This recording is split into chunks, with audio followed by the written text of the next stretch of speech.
Canada, a country of 36 million people as of 2016, and the second largest landmass. Despite being neighbors with one of the strongest countries in the world, we always seem to fall behind. Canada's support for development and funding of aid projects is only half that of our global peers, barely 0.3% of our GNI. So where does the money and all of our personnel go?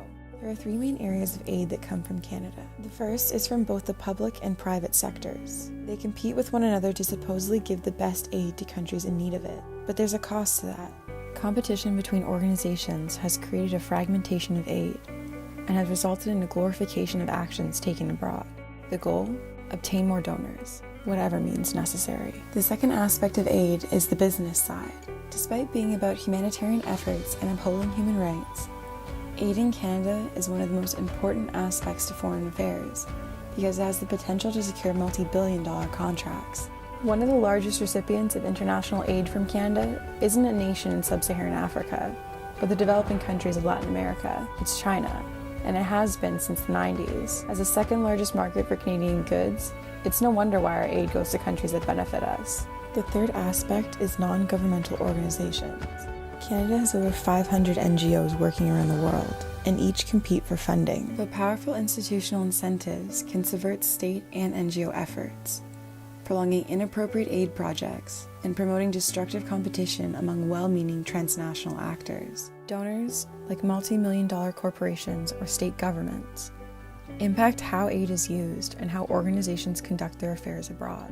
As a consequence, the voice of a foreign organization is more likely the voice of its donors than the voice of those receiving aid. Likewise, most NGOs have long-term goals, but can only get short-term contracts, which makes it difficult to effect any actual change. International Development and the Francophonie spokesman Bernard Boutin said earlier this year that Canada wants to focus its efforts where it'll have the greatest impact. In short, it means evidence-based investments that will empower the poorest and most vulnerable people and save lives. But that doesn't always work in practice. Canada's involvement in Haiti is only one example. We've caused more harm than good. We'll build hospitals beside other hospitals instead of cleaning up rubble and debris, because most of the time, it takes more money to clean up potentially hazardous material than it does to build something. Besides, a hospital looks a lot better to the media than a clean street does, because then we can say we tangibly did something, and here's a picture to prove that we made a lasting impact. We send personnel to countries under the guise of helping, but end up heading infrastructure projects that collapse as soon as we leave.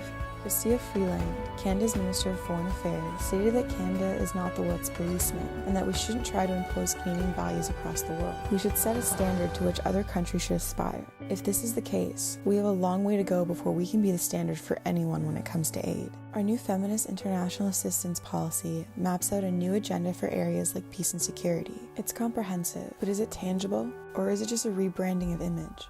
The least we could do is do what we say.